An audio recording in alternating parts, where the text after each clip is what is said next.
Imagine waking up in ancient Egypt. You step outside expecting the heat, but instead, you're freezing. The ground is cold.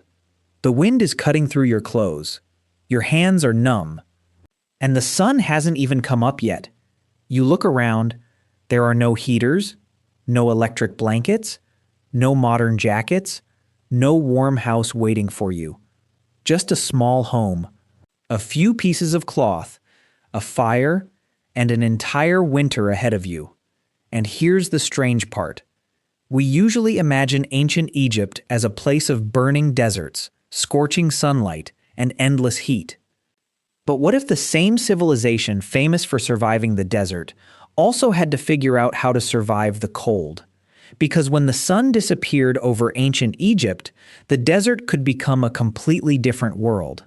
So how did they stay warm? And what happened when winter became unbearable? Let's go back thousands of years to a small Egyptian settlement beside the Nile. The sun is disappearing. A family is returning home. The father is carrying a bundle of wood. The mother is pulling a piece of linen clothing tighter around her shoulders. The children are running ahead, trying to get inside before the cold wind gets worse. Their house isn't large. It doesn't have glass windows.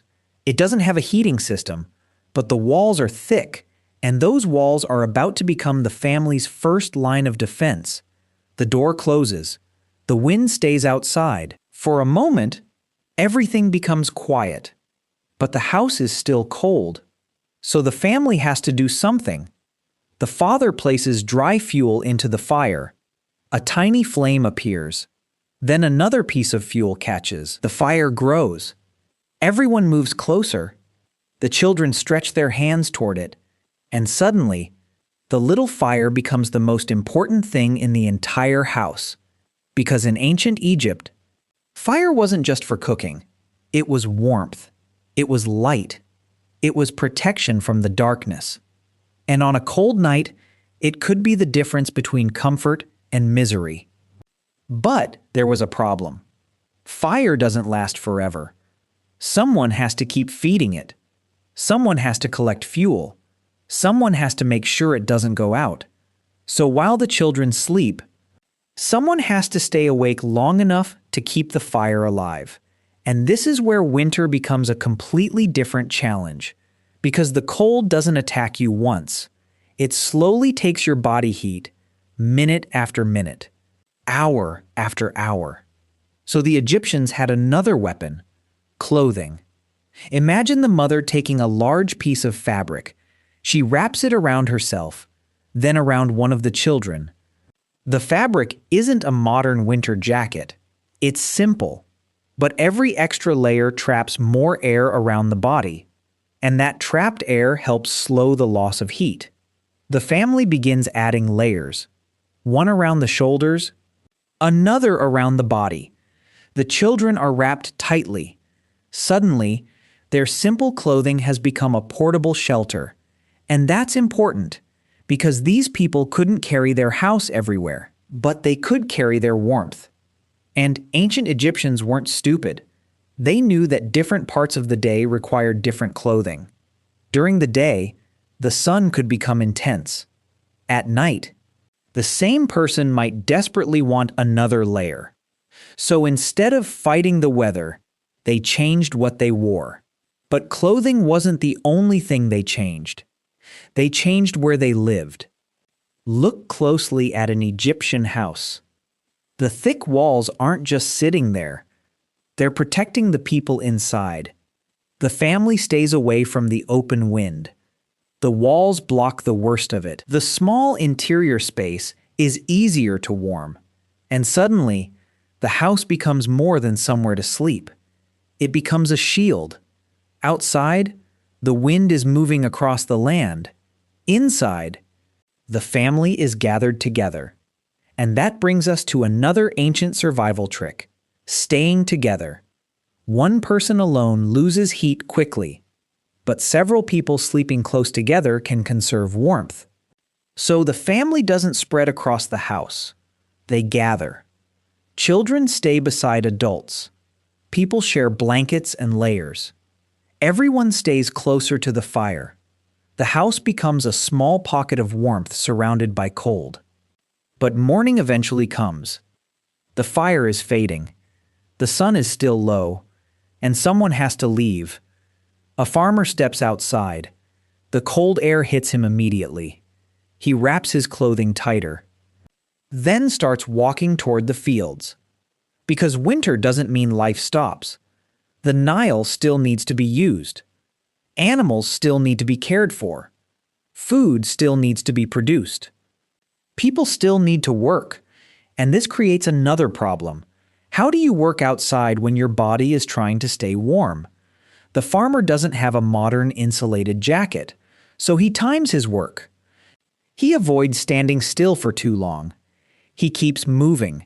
He uses layers, and as the sun rises, the cold slowly becomes less severe. Now the same person who was freezing before sunrise is standing under a warm Egyptian sun. This strange cycle happens again and again. Cold morning, warm afternoon, cold evening, and the Egyptians learn to live inside that cycle.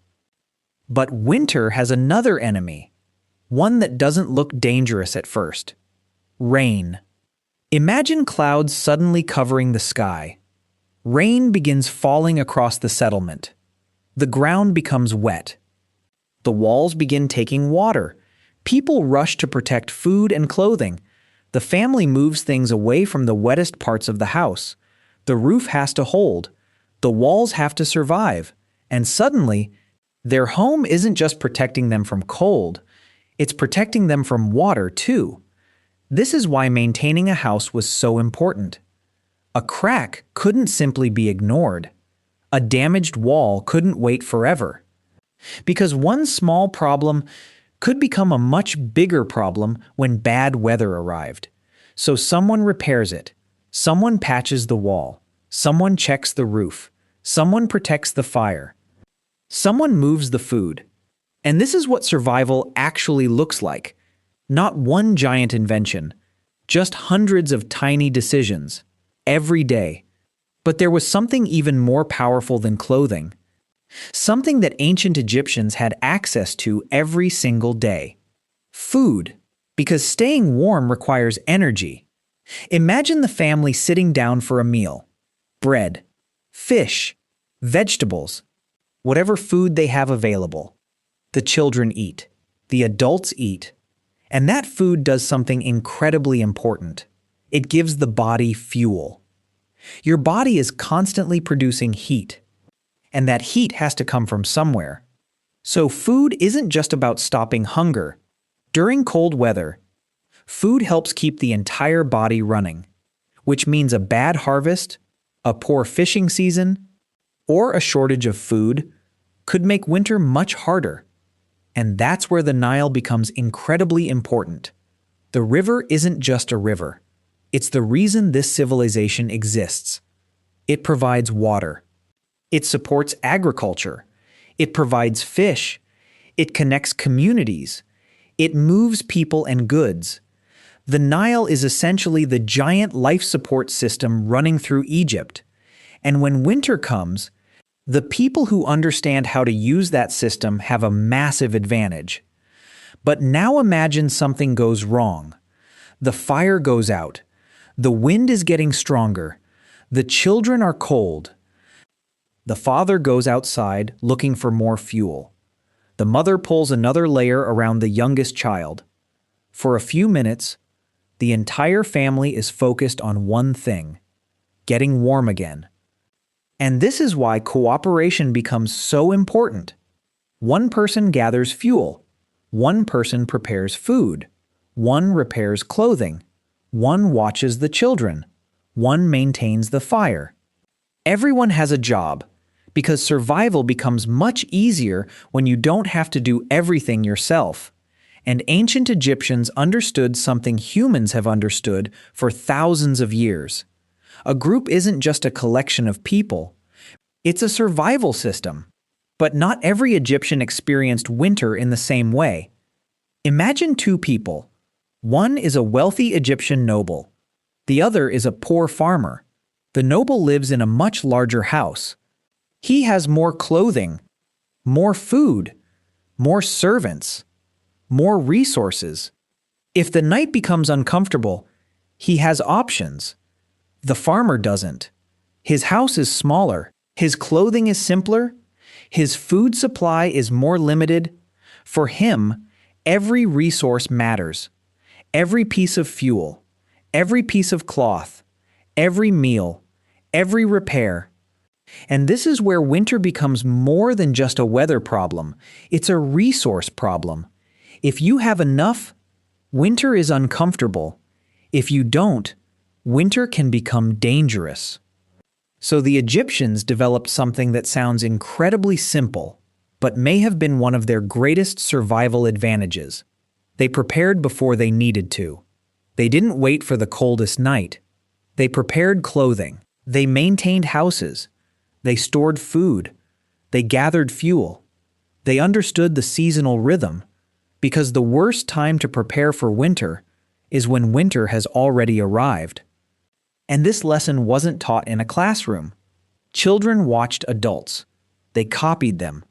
A child learns how to wrap clothing, how to carry fuel, how to protect food, how to repair a wall, how to keep a fire alive. Years later, that child teaches someone else, and the knowledge continues, generation after generation. Thousands of years before weather apps, before thermometers, before modern heating, people were already learning how their environment behaved. They watched the sky. They felt the wind. They watched the Nile. They understood the seasons. And they adjusted their lives around them. Now imagine the final night. The entire settlement is quiet. The Nile is dark. The wind is moving through the streets. Inside one small Egyptian home, a family sits around a dying fire. The youngest child is asleep. Someone pulls a cloak over them. The fire is fed one final piece of fuel. The flames rise. Everyone moves closer. For a moment, the cold outside doesn't matter. The family has created its own little world, a warm pocket inside a cold night.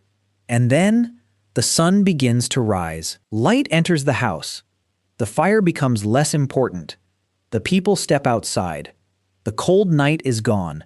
And ancient Egypt begins another day. This is the part that's easy to miss. Ancient Egyptians didn't need to build giant machines to survive winter. They didn't need to defeat the weather. They simply learned how to work around it. They used their homes, their clothing, their fires, their food, their river, their environment, and most importantly, each other. They didn't conquer winter. They adapted to it. And that may be one of the oldest human survival skills of all. Because humans have never been the strongest animals. We've never had the thickest fur, the sharpest claws, or the fastest bodies. But we've always had something else. We learn. We adapt. And we pass what we learn to the next generation. So the next time you imagine ancient Egypt, don't just picture pyramids under a blazing sun. Picture the same civilization after sunset. A cold wind moving through the streets. A family wrapped in linen. A small fire burning inside a mud brick home. And thousands of years ago, ordinary people doing what humans have always done. Finding a way to stay alive. If you enjoyed this journey into the world of ancient Egypt, subscribe to Ancient Egyptians for more stories about how people lived, survived, worked, and adapted thousands of years ago. And I'll see you in the next one.